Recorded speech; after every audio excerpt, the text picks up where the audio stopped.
खुशी दिन में त्योहार काफिर जो बनता, निशानी लाबंदी की पैदा वे करता। नमस्कार दोस्तों, आज हमारी चर्चा का विषय रहेगा राहु भाव नंबर 5। यहाँ बैठे राहु को लाल किताब शरारती बल्कि औलाद का बेड़ा गर्क करने वाली भी कहकर पुकारते हैं। 5वां भाग क्योंकि संतान का देखा जाता है, संतान की प्राप्ति, संतान से आपको क्या प्राप्त होगा, आपको अच्छे योग प्राप्त होंगे, बुरे योग प्राप्त, तो ये सब इसी भाव से देखा जाता है।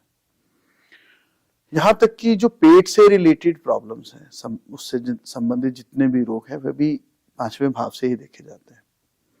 जब राहु यहाँ आकर बैठ जाता है तो कभी कभी संतान को पैदा ही नहीं होने देता, बार बार अबॉर्ट करवा देता है। और ये सब चीजें राहु की शरारत की वजह से होता है। यहाँ तक कि कभी कभी मैंने देखा है कि लोग IVF करवा रहे हैं कि संतान नहीं हो रही है कोई भी वजह से, तो वो IVF का सहारा लेते हैं, तो आर्टिफिशियल इंसेमिनेशन के अंदर जाते हैं। तो उसमें भी अगर राहु अपना प्रभाव पूरा दे रहा हो वर्षफल में, गोचर में, महादशा में, तो या अपनी आयु में, तो ये प्रॉब्लम वो सफल नहीं होने देता है IVF को। इसलिए यहाँ पर राहु जब भी ऐसा बच्चे की पैदाइश में या उसके पैदा होने में कष्ट दे रहा हो, तो इस इंसान को राहु के उपाय करने चाहिए। यहां तक कि अगर शनि, क्योंकि राहु के अलावा अगर औलाद पे कभी कोई मंदा असर देता है तो वह शनि देता है। तो अगर शनि भी अगर मंदा बैठा हुआ है या उसकी तासीर मंदी है, ये सब चीजें ग्रामर का विषय है, इसलिए फिर भी आपको मैं आपकी नॉलेज के लिए बता रहा हूं, तो भी ऐसे इंसान को उपाय के तौर पर अपनी पत्नी से दोबारा शादी करवा लेनी चाहिए। ऐसा करने से एक तो उसकी दूसरी शादी का योग, क्योंकि राहु 5वें भाव में दूसरी शादी का योग बनाता है, चाहे खुद घर पे किसी की हो या खुद की हो, वो भी टल जाएगा और बेटे के सुख होने की संभावनाओं के जो योग बंधे पड़े हैं वो भी खुल जाएंगे। लाल किताब कहती है कि 5वें भाव वाले इंसान की जब तक माँ उसके साथ बैठी है या माँ का आशीर्वाद ऐसे इंसान के साथ है, तो ऐसे इंसान को कभी किसी चीज की कभी कमी नहीं आने देती। ना उसे किसी तरह की औलाद की तरफ से परेशानी होती है और ना ही किसी तरह का माली नुकसान या बिजनेस के अंदर कोई बड़ा नुकसान होता। इसलिए ऐसे इंसान को माँ का आशीर्वाद लेते रहना चाहिए। बड़े अनुभवी जो लाल किताबी ज्योतिषाचार्य हैं, वह अपने अपने अलग अलग तरीकों से चंद्र को कायम करवा देते हैं। कोई चावल रखवाता है, कोई चांदी के माध्यम से करवाता है, कोई मोतियों के माध्यम से करवाता है, कुछ घोड़े रखवा के, तो अलग अलग तरीके से वो रखवाते हैं। ये सब चीजों से आप देखिए माँ का जो आशीर्वाद, और अगर माँ दूर भी है तो वो माँ का आशीर्वाद मिलना शुरू हो जाता है, चंद्र कायम हो जाता है और ऐसे इंसान को राहु के जो मंदे प्रभाव है उनसे उसका बचाव हो जाता है। लाल किताब कहती है कि अगर सूर्य या चंद्र या मंगल ये सब भाव नंबर 4 या 6 या 12 में बैठे हों, तो ऐसे इंसान के औलाद ना होने के योग चाहे लाख मंदे हों, तब भी ऐसे इंसान की को औलाद प्राप्त जरूर होती। हाँ, एक खास बात इसमें ऐड हो जाती है कि कभी कभी भाई का सुख मंदा हो जाता है। अब उसका सुख मंदा होने के क्या योग हैं? जैसे भाई से विदाई हो गई, भाई इस दुनिया में नहीं रहा, भाई और भाई की डिवीजन हो गई, इस तरह के योग बन जाएंगे। लेकिन राहु 5 में कहीं ना कहीं कुछ ना कुछ खराबी या शरारतें दे ही देता है। जैसे कि मान लीजिए शनि भाव नंबर 9 में आ जाए तो औलाद के योग मंदे भी हो जाएंगे, परंतु ऐसा नहीं है कि औलाद नहीं होगी, लेकिन हो सकता है औलाद घर का चिराग ही घर को आग लगा दे, इस तरह की हो। ऐसी स्थिति में राहु 5 वाले के जीवन साथी की कुंडली को देखकर अच्छी तरह से निर्णय जो है ना वो लेना चाहिए। इसलिए ये बड़ी विवेक का विषय है और लाल किताब बहुत गहराई में जाकर इंसान को उसकी कुंडली के बारे में, उसके योगों के बारे में आपको ज्ञान देती। लाल किताब की एक पंक्ति है कि बाबा बैठे पोता न खेले। अब बाबा जो है वो पंजाबी में दादा को बोलते हैं। लाल किताब ने बोला बाबा बैठे पोता न खेले। अब इसमें हमने जो देखा, जो तर्क देखे, उसकी जो आगे गहराई देखी, वो देखी कि जब तक ऐसे इंसान का बाप जिंदा होता है उसके यहाँ पर बेटा पैदा नहीं होता। अब ये जो वीडियो देख रहे हैं इनमें अक्सर सभी लोग कहेंगे कि हमारे तो बेटा है और हमारे बाप भी थे, हमारा बेटा है और इकलौता बेटा है। अब इसके अंदर एक योग है कि ऐसा भी जरूरी नहीं है कि पहली बार में पहले बेटे की वजह से ही बाप जो है या बाप की वजह से पहला बेटा ना हो, लेकिन दूसरे बेटे के बाद ऐसा अवश्य होगा। वो कैसे होगा? उसमें भी बाप या ससुर, यानी कुंडली वाला लड़का है तो भी, लड़की है तो भी, उसका बाप या उसका ससुर, दोनों में से एक दूसरी औलाद यानी दूसरे बेटे के पैदा होने से पहले चला जाता है, फिर बेटा पैदा होता है। और कई कई ऐसे योग हैं जिनमें बेटा पैदा तो हो जाता है लेकिन कुछ ही समय के अंदर अंदर उसके पैदाइश के बाप, जिस कुंडली में राहु 5 है उसका बाप और उसका ससुर, यानी जो बच्चा पैदा हुआ उसका दादा या उसका नाना, दोनों में से कोई एक दुनिया से अलविदा है।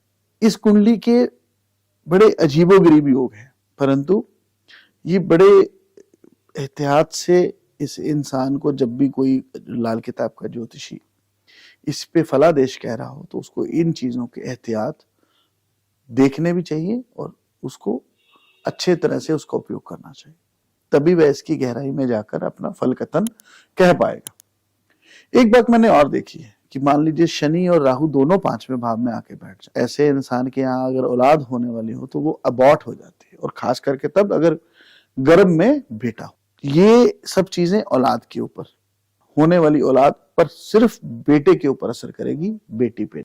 राहु 5 वाला इंसान कभी कभी तो झूठ के सहारे बड़े से बड़ा नेता, स्पिरिचुअल लीडर, कथावाचक भी बन जाता है। लोग इसकी बातों पर आंखें बंद करके, आंखें मूंद कर विश्वास कर लेते हैं। और मैंने भारत में ऐसे कई बड़े बड़े धर्माधिकारी, मठाधीश, बड़े बड़े धर्मों के पद पे बैठे हैं या बहुत बड़े नेता अभिनेता है, उन सबको देखा है। पर मैं ये बोलूंगा कि ये एक विवाद का विषय है, इसलिए मैं इसकी गहराई में नहीं जाना चाहूंगा। राहु 5 वाला इंसान अक्सर उसके परिवार में मैंने देखा है कि 2 शादियां अवश्य हुआ करती। कभी कभी किसी फैमिली मेंबर की, रिश्तेदार की, नाना नानी की, दादा दादी के फैमिली में से किसी न किसी की दूसरी शादी देखी। या फिर मैंने देखा है कि उसकी फैमिली में कोई ऐसा इंसान जरूर होगा जिसके यहाँ बेटा ना हो। तो ये इसका एक आप निशानी कह लीजिए, योग कह लीजिए, लेकिन ये सत्य हो। और ये सत्य चीजें हैं वो लगभग 10 में से 9 लोगों पे तो हमने देखी है, लेकिन जो एक है वो आगे फर्दर डीप इन्वेस्टिगेशन का विषय बन जाता है। 5वें भाव में जिसका भी राहु हो, उस इंसान को अपने घर की खुशियां, त्योहार, रीति रिवाज, पर्व, ये सब चीजें मनानी चाहिए, क्योंकि एक योग बना देता है राहु यहाँ पे आकर कि ऐसे इंसान की खुशी में किसी ना किसी तरह का मातम का साया आ जाता है, कोई पंगा आ जाता है, किसी तरह की मनहूस खबर आ जाती है, या कोई भी ऐसा किस्सा हो जाता है जिससे मन दुखी हो जाता है। होने वाला जो आपने जो फंक्शन करना था वह फंक्शन आपको टालना पड़ गया, सफर करना था सफर टालना पड़ गया, या जो आपका बना बनाया प्रोग्राम है उसको आगे पीछे करना पड़ जाता है, कैंसिल करना पड़ जाता है। ये सब चीजें राहु तब करता है जब राहु मंदासर।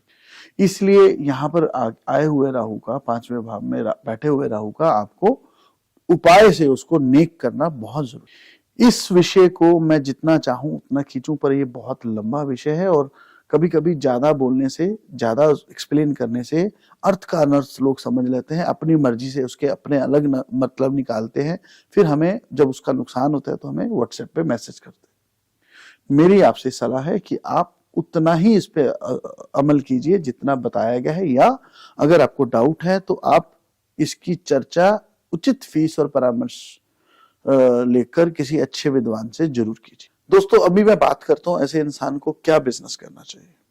पांचवां भाव संतान का देखा गया है, आधिपत्य यहाँ पे सूर्य का है, बृहस्पति का है।